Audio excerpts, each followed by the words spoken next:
بسم اللہ الرحمن الرحیم۔ السلام علیکم، میرے اس چینل پر آپ سب کو خوش آمدید۔ حضرت ابو بکر صدیق رضی اللہ تعالیٰ عنہ کی ولادت عام الفیل سے 3 سال بعد 573 عیسوی میں ہوئی۔ آپ رضی اللہ تعالیٰ عنہ رسول اللہ صلی اللہ علیہ وسلم کی ولادت باسعادت سے 2 برس اور کچھ مہینے بعد پیدا ہوئے۔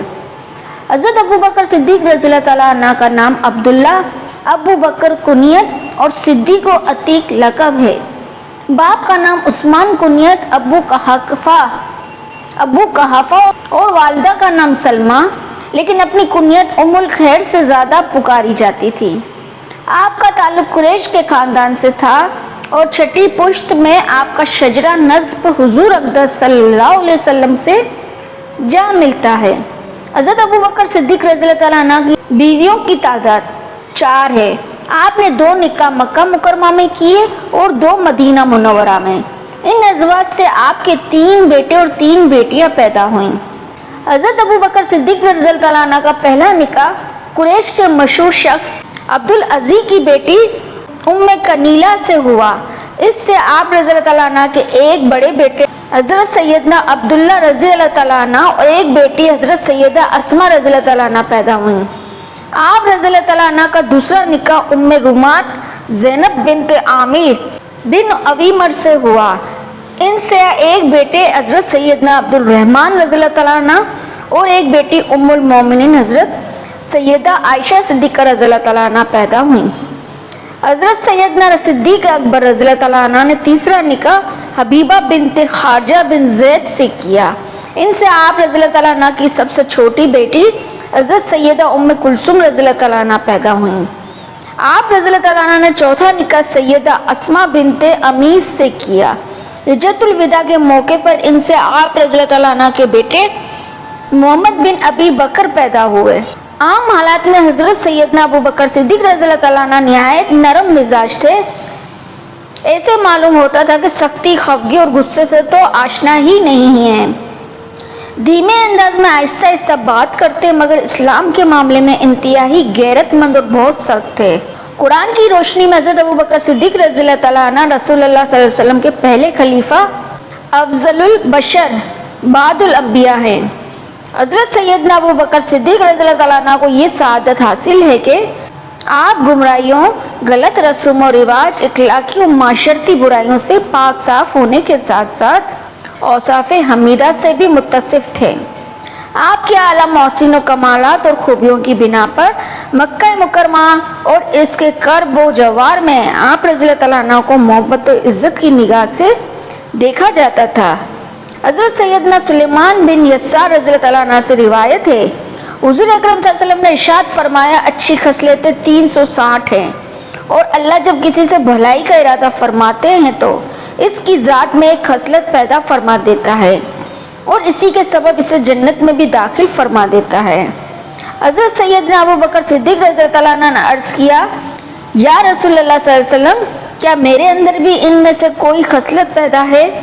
ارشاد فرمایا، اے ابو بکر، تمہارے اندر تو یہ ساری خصلتیں موجود ہیں۔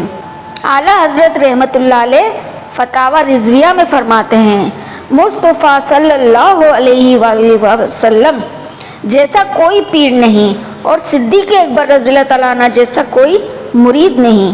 اس سے معلوم ہوا حضرت ابو بکر صدیق رضی اللہ تعالیٰ عنہ نے اکتساب فیض حضور اکرم صلی اللہ علیہ وسلم سے حاصل کیا۔ حضرت ابو بکر صدیق رضی اللہ تعالیٰ عنہ کی کرامات حضرت عبد الرحمن بن ابو بکر رضی اللہ تعالیٰ عنہ کہتے ہیں کہ ایک مرتبہ حضرت ابو بکر صدیق رضی اللہ تعالیٰ عنہ بارگاہ رسالت کے 3 مہمانوں کے اپنے گھر لائے اور خود حضور اکرم صلی اللہ علیہ وسلم کی خدمت میں حاضر ہو گئے اور گفتگو میں مصروف رہے، یہاں تک کہ رات کا کھانا اپنے دسترخوان بنوت پر کھا لیا اور بہت زیادہ رات گزرنے کے بعد مکان پر تشریف لے گئے، اور ان کی زوجہ نے عرض کی کہ آپ مہمانوں کو گھر چھوڑ کر کہاں تشریف لے گئے تھے؟ آپ رضی اللہ تعالیٰ عنہ نے فرمایا کہ کیا اب تک مہمانوں کو کھانا نہیں کھلایا؟ تو زوجہ نے عرض کی کہ کھانا پیش کیا تھا، مگر انہوں نے صاحب کھانا کی غیر موجودگی میں کھانا کھانے سے انکار کر دیا۔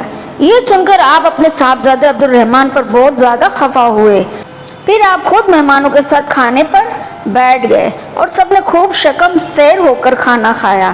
ان مہمانوں کا بیان ہے کہ جب ہم کھانے کے لیے برتن سے لقمہ اٹھاتے تھے تو جتنا کھانا ہاتھ میں آتا تھا اس سے کئی زیادہ کھانا برتن میں نیچے سے ابھر کر بھر جاتا تھا، اور جب ہم کھانے سے فارغ ہوئے تو کھانا بجائے کم ہونے کے برتن میں پہلے سے زیادہ ہو گیا۔ جب یہ معاملہ آپ کی زوجہ نے دیکھا تو قسم کھا کر کہا یہ تو پہلے سے کئی گنا زیادہ ہے۔ پھر آپ اس کھانے کو لے کر بارگاہ رسالت صلی اللہ علیہ وسلم میں حاضر ہوئے۔ جب صبح ہوئی تو اچانک مہمانوں کا ایک قافلہ دربار رسالت صلی اللہ علیہ وسلم میں حاضر ہوا، جس میں 12 قبیلوں کے 12 سردار تھے اور ہر سردار کے ساتھ بہت سے شتر سوار بھی تھے۔ ان سب لوگوں نے یہی کھانا کھایا اور قافلے کے تمام سردار تمام مہمانوں کا گروہ اس کھانے سے سیراب ہوا، لیکن پھر بھی اس برتن سے کھانا ختم نہیں ہوا۔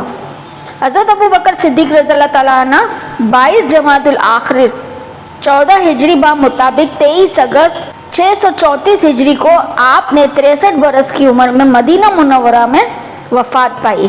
اپنی وفات سے پہلے آپ رضی اللہ تعالیٰ عنہ نے مسلمانوں کو ترغیب دی کہ وہ حضرت عمر رضی اللہ تعالیٰ عنہ کو خلیفہ تسلیم کر لے۔ لوگوں نے آپ کی ہدایت پر حضرت عمر رضی اللہ تعالیٰ عنہ کے خلیفہ تسلیم کر لیا۔ وفات کے وقت حضرت ابو بکر صدیق رضی اللہ تعالیٰ عنہ نے وہ تمام رقم جو بطور وظیفہ آپ رضی اللہ تعالیٰ عنہ نے بیت المال سے دوران خلافت لی تھی، اپنی وراثت سے بیت المال کو واپس کر دی۔